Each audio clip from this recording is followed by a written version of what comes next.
Hey everybody, this is Jim the Tabletop Engineer. Welcome to a new playthrough campaign series. You have asked for it, so I'm happy to deliver. I have had so many requests to start a new 2d6 dungeon campaign, just 2d6 dungeon, not the realm, not in combination with the realm book. Now I am continuing my campaign with that. That's with my character named Saragar. That is a 2d6 dungeon and 2d6 roll combo. This one, however, is a brand new character. I've got his character sheet all made up here. His name is Bryke. He has a mace, a padded tunic. The padded tunic blocks on 5s and does -1 damage. I track that down here. I get 2 shift. I have 0 XP and starting 10 health. I have chosen bludgeon and drubbing 3-3 and 6-4 for my dice combos. If you're new to this game and this doesn't make sense, trust me, you will have it memorized by the end of this video. All right, let's go ahead and get started. Now, to get started, you roll 2 dice, and this is the dimensions of the starting room. It will have 3 exiting corridors, no doors, and it can never be larger than 6, I believe. I think that's right. So we have a 2x6 room, and if I remember right, the opening room says it's at least 6 and no more than 12. So 12 it is. And what I do is I always roll green as my primary die. Just get in the habit, have 2 different color dies, pick one and stick with it. You'll get it memorized. Green is always my primary, red is my secondary. Or in this case, it will be x-axis, y-axis. So what I'm going to do is I'm going to take my pencil as soon as I find it. And down here at the bottom, I am going to draw a 6 this way and 2 high with 3 corridors leading out. So I'll have 1 here, and it's 2 tall. So 1, 2, 3, 4, 5, 6, like this. Oop, gotta get some better pencils. 1 quarter that way, and we'll put 1 right here going up, like this. And I'm going to label this the entry room. I'll be tracking my other rooms over here, but for the entry room, you don't really have to do anything. It's just a safe place for you. Now I have to choose where I want to go. I'm going to go to the left through this corridor. So I roll the dice, and I've got a small room, a 2x2. However, if you roll doubles, except for a 6-6, on a 6-6, you don't roll again. You take the doubles, you roll 2 more, and you add them. I got a 6-6 on that one. So this room is going to be 8x8, which is huge. Now here's the problem. 1, 2, 3, 4, 5, 6. I can't make an 8 room this way. So what I can do is I can say it's 64 squares. 1, 2, 3, 4, 5, 6. What I'm going to do is I'm going to draw this over and up. So 6 squares, and if I go up 10, 1, 2, 3, 4, 5, 6, 7, 8, 9, 10, this will be the border of the room, and I'm going to draw this down because there won't be any doors going out of it. Now, I'm going to, because I need to add 4 more blocks to it to make it a total of 64, what I can do is I can just do this. I can go up 4, 1, 2, 3, 4, come down, and what I do is I make the borders of the room normally like this, and I don't seal the walls off. I've left 1 blank here because there may be exits leading out of this room. What you do is, I don't know if you have the bookmark. If you don't have it, it's in the general rule book, but I use this as a reference. It says to roll for the number of exits. So what I'm going to do is I'm going to roll a d6, and I rolled a 5, and a 4 to 5 is 2 exits. So I will place 1 here, and I'll place 1 up here, and now I can finish my room, drawing my room. Now, I don't know what type of doors or exits these are. We'll get to that. What I have to do now is I have to roll to see what type of room is this. So what I typically do is I write the number and I circle it, and then I write a matching number over here, and this is where I'll track the information for this room. Now for this, you're going to need this book, which is the Tables Codex.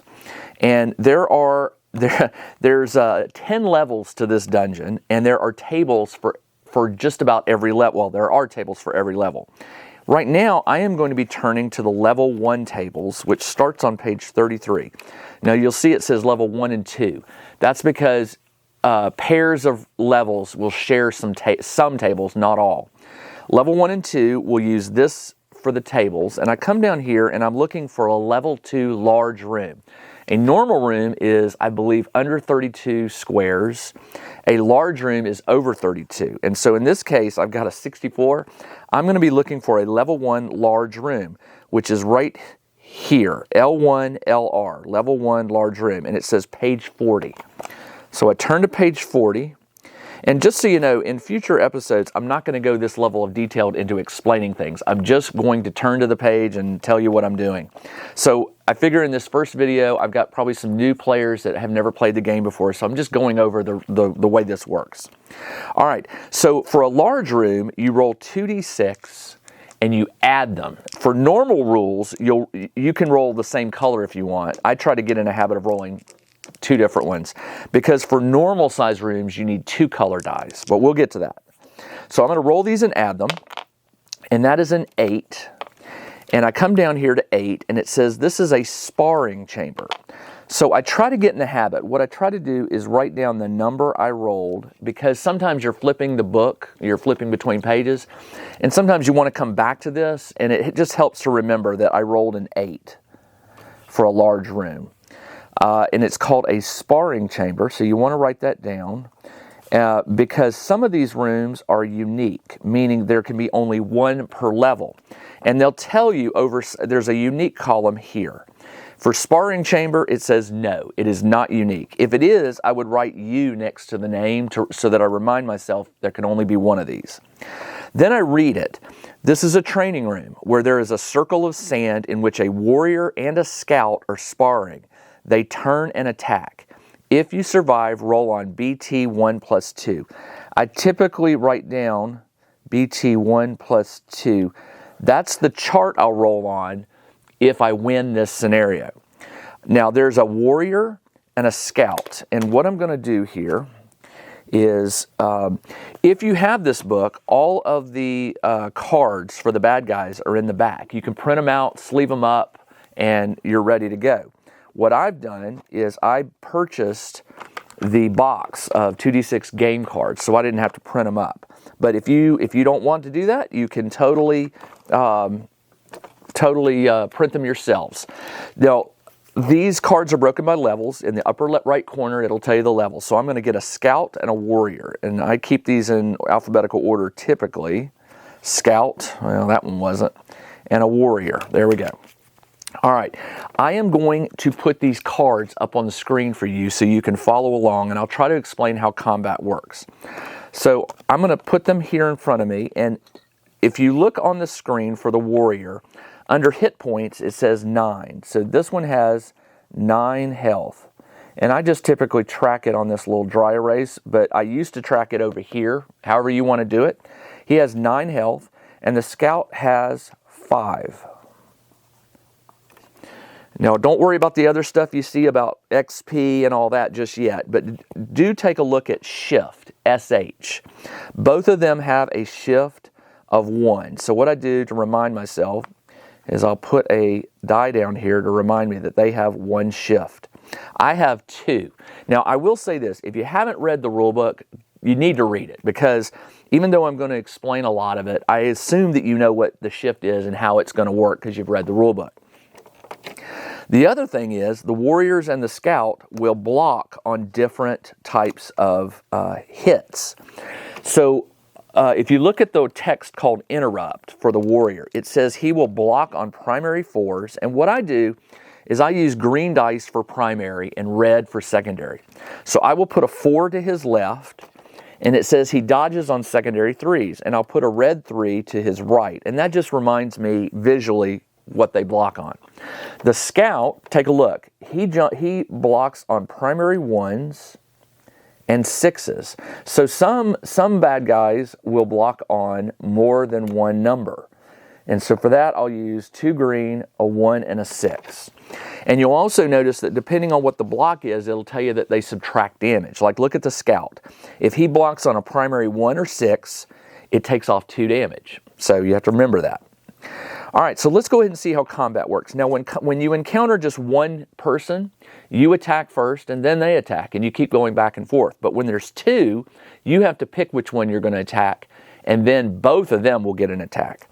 So I am going to go ahead and I want to try and get rid of the scout first, mainly because he has low health, and it will let me then focus on the warrior. I'm going to roll 2 dice. I am looking for a 3-3 or a 6-4 to hit. Now, because the scout blocks on a 6, and my primary 6 is for a drubbing, if I do a drubbing, it's normally D6 plus 2, but it takes off -2 for the scout, so it'll just be a D6 damage.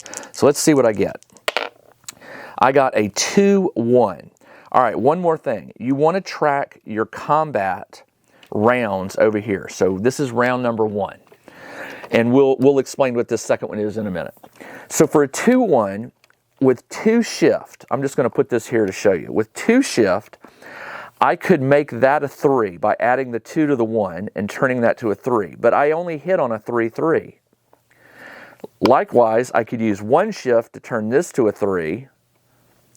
And the remaining shift, I could make that a 2. But that's a miss. So I have missed. There is no way I could have turned my 2. This was a 2-1. Sometimes you can rule it out right away. The drubbing takes a 6 on the primary. Well, there's no way I could get to a 6. So the drubbing was out to begin with. But the bludgeon is also a miss. So let's now roll for, and you want to get in the habit of going maybe left to right. I go warrior will attack, and he attacks with a 4-6. Now if I look at his sheet, he will hit on a 4-3 or a 1-2. Well, he can't get this, he only has 1 shift. He can't get that to a 1. But it's already at a 4. But this 1 will not turn the 6 into a 3, so he misses. The scout rolls a 2-2. And with 1 shift, look at the primary, a 5 or a 6. He can't get this to a 5 or a 6, so he misses. And that is the end of round 1. We turn this to round 2. Now, before I continue, there are a couple secret rolls you want to do. When the bad guys are attacking you, if they roll a 6-6 or a 1-1, those are special attacks. Look at the bottom of their cards on the screen. For the scout, for example, a 1-1 is a mishap attack. The scout would miss me and take a damage, so he would injure himself. But if he rolled a 6-6, it says he leaps back, pulls out a short bow, and shoots an arrow. I automatically take D3 damage. Now, if you don't know what D3 is, this is a D6. So I roll it, and I would take D6 damage, whatever's on here. But a D3, you have it. So a 3 would really be 2, because a 1-2 is 1, a 3-4 is 2, and a 5 or 6 is 3. So that's how that works. All right, so let's keep going. I will attack the scout again. Oh, I got to roll a green and a red. All right, I rolled a 2-5. Again, with 1 shift, I could make that a 4, but I couldn't get this to a 6, so the drubbing is out. A bludgeon, I could get this to a 3, but I can't get that to a 3, and I miss. And this is going to happen when you're a low-level character a lot, because you just don't have enough shift to modify these dice. The warrior attacks me with a 1-2. That would have been awesome if he'd have had a 1-1, but he didn't. Now, if you look at the warrior card, a 1-2 matches his slash attack. Now, if you roll an exact hit, if I roll an exact 3-3 or a 6-4 for the hero, that's called an exact hit. Here, bad guys do not do that. Hey everybody, this is Jim the Tabletop Engineer, and let me interrupt this video for about 30 seconds to let you know about my new Patreon. It's just $2 a month, and all of my patrons get access to all of my videos that normally appear on YouTube, but they get them a week earlier than normal. I also have a number of games that I play privately that only my patrons have access to. In addition, once a week we do a live miniature painting session. You come online with me and we paint and chat. I also do a once a month live chat session. We talk about anything and everything. If this sounds of interest to you, check the video description below. There's a link to my Patreon.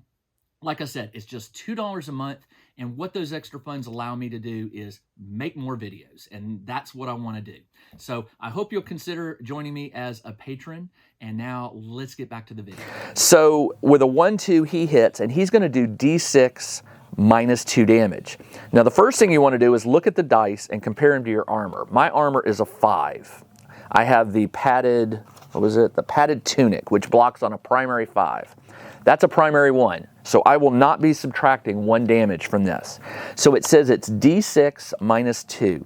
What I try to do is I try to have another D6 color that I can roll for the damage, and it just, because you're going to have a lot of dice sometimes flying around on this sheet, I'm going to use blue for damage. So I rolled a 4. 4 minus 2 is 2, and I am now down to 8 damage. Okay? Now the scout will attack me. 4, 6.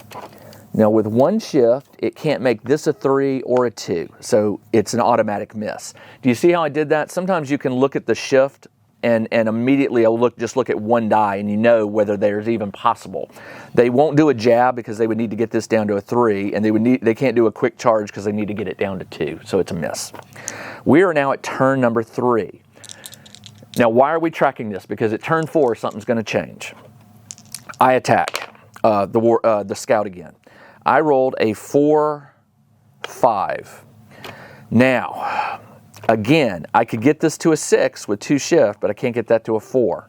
I could get this to a 3 with 1, but I can't get that to a 3. So I miss again. The warrior comes at me. 3, 5 with 1 shift. Can't get that to a 2.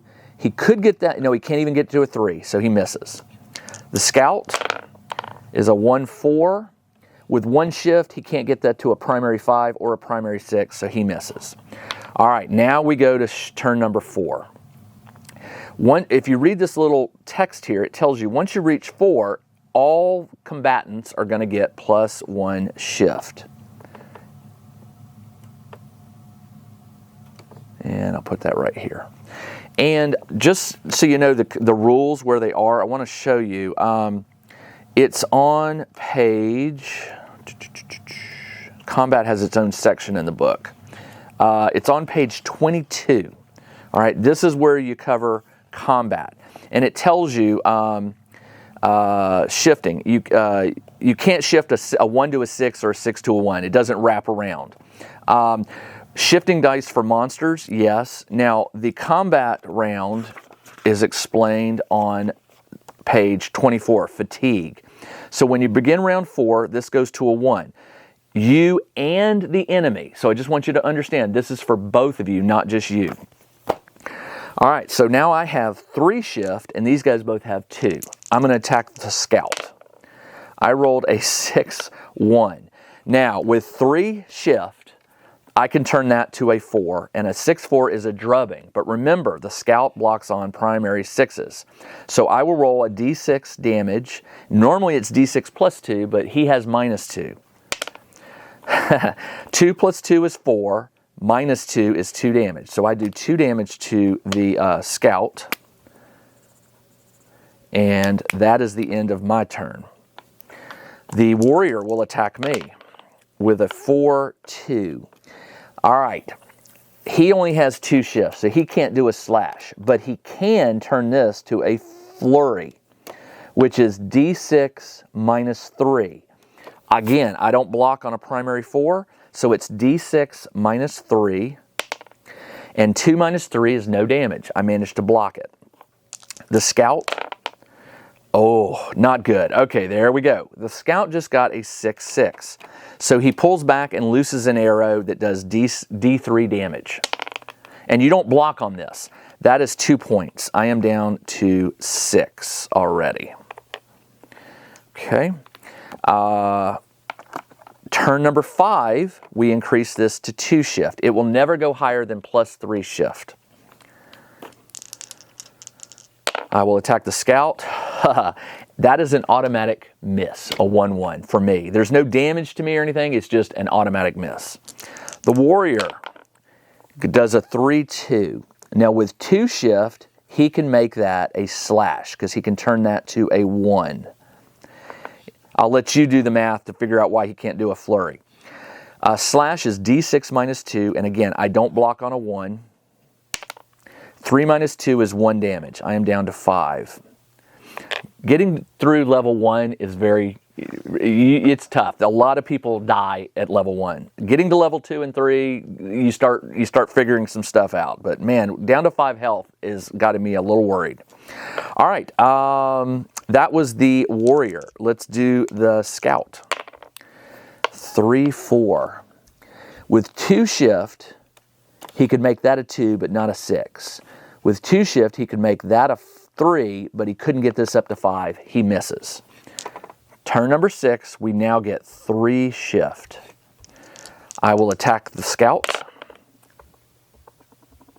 And I got a 4-1. With 5 shift, 5, I need 3 to get this to a 4. And I need 2 to get that to a 6. So I need a total of 5 shift, which I have. So I will turn this to a 6-4.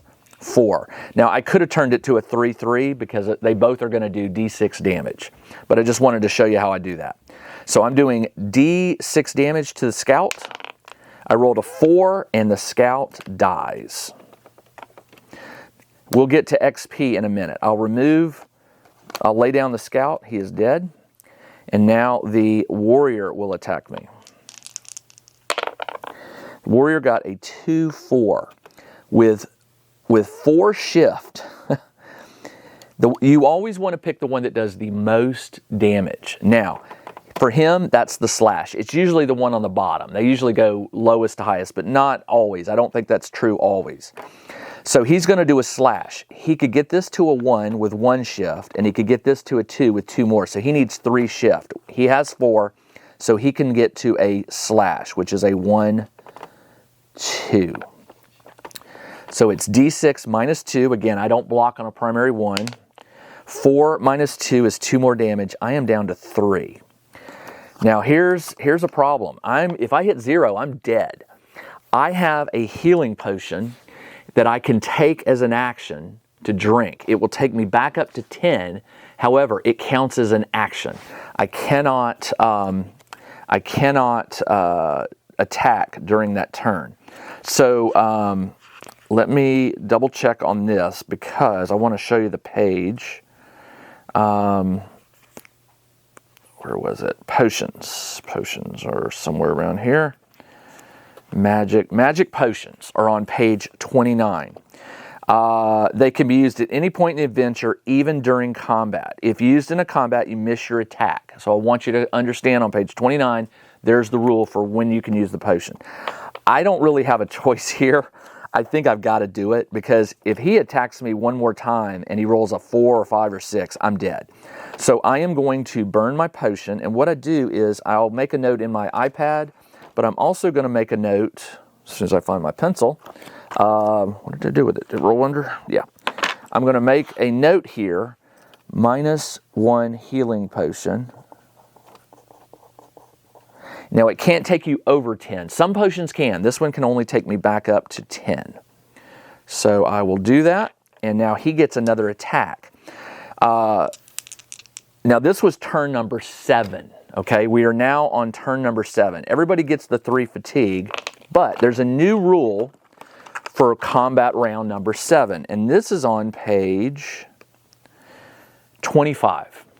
It says, from round 7 onwards, enemy interrupts that involve movement or moving an item no longer count. All right. So if they have like natural armor, that's not moving. But this guy, it says a bracer block or a dodge. Well, the dodge is movement. He will lose his dodge on 3. He still has his armor, which blocks on primary 4s. All right. So he is going to get an attack on me. He rolls a 6-3, which with 4 shift, he can do a flurry, but can he get this to a slash? He would need to use 5 for this one, and 1 for this one for a total of 6. He only has 4, so he can do a flurry. He can turn that to a 4 and no modifier. D6 minus 3 and no damage. All right. At this point, you don't really have to track combat rounds. We're at round number 8 now, and I'm at full health. I'm going to attack the warrior. I got a 4-5. Now, he blocks on a primary 4, and none of my attacks have a primary 4, so he's going to take full damage on any of them. A 6-4 is the one I want to do. It's only going to take 2 plus 1, 3 shift. I have 5, so I'll turn this to a 6 and a 4. It does full damage, which is D6 plus 2. I rolled a 6. 6 plus 2 is 8, and he has 1 health left. He attacks me. 3-5 with 4 shift. He could get this to a 4 with. He could get this to a 1 with 2, and he could get that to a 2 with 3 for a total of 5. He only has 4, so he can't do it, but he can get to a 4-3. And with that, it's D6 minus 3, 2 points. So I'm down to 8, and I will attack him. And a 4-6, I just rolled that last turn, so I know I can turn that to a 6-4. And he's dead because he's only got 1 health, but let's roll it. 3 plus 2 is 5, and the warrior dies. All right, now that you've beaten 1 or more heroes, you get XP. I like to write it in here. I got 22 for the warrior and 9, so a total of plus 31 XP. And I write it in case something happens. Sometimes dice jiggle, but I set it over here. I'm at 31. When I get to 100... the leveling chart is on page 10. It says I'm level 1. XP to level up is 100. So I'll get to level 2 when I get to 100 XP. But we're not done with the cards yet. Take a look at the cards on the screen. Sometimes you get treasure. Now, the warrior says treasure, roll on PT1. So if you go to the Tables Codex and look at the back, it's alphabetical. I'm going to look up PT1, which is Pouch Table 1, and it's on page 23. So I turn to page 23. Sometimes they'll have modifiers. Sometimes it'll say roll PT plus 1 or PT minus 2. That just means you roll the dice and then you subtract a number. Now, both the warrior and the scout treasures say roll on PT1. So I'll get 2 PT1s, which is right here. You roll these and you add them. It goes from 2 to 12. So the warrior gives me a 7. 46 copper. 2, 4, 5, 6 copper. And 2d6 silver. 7 silver. And I'll use G for gold. And then the scout gets me 4. Nothing. The pouch is empty. So I've got some money in my pocket, I got some XP, and it is time to move on. Now, it said on page, when I go to the large room, which is, what was it, page 41, 31, something like that. Level 1 large room is on page 40. Okay, so remember, it said if you defeat them, I get a roll on BT1 plus 2. If I come back here to BT1, BT1 is bag table, page 19. So I come to page 19, and the plus 2 means I roll the 2d6 and I add 2. So bag table 1. Oh, you can't get higher than 12. On a 12, wrapped up in some cloth is 2d6 plus 40 gold. 10 plus 50 gold. Nice. 2 throwing darts. And those have their own rules. I'll get to those. And a piece of armor. Roll on ART1. So I just found some free armor. ART1 is page 15. Armor table 1. Roll a d6. I rolled a 6. A long leather jacket.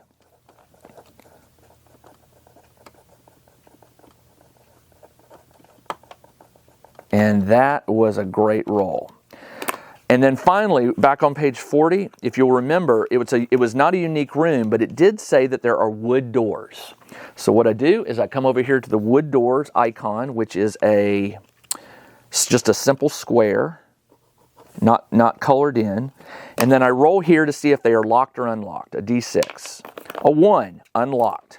What I usually do is I write a little U or L, depending on whether they're locked or unlocked.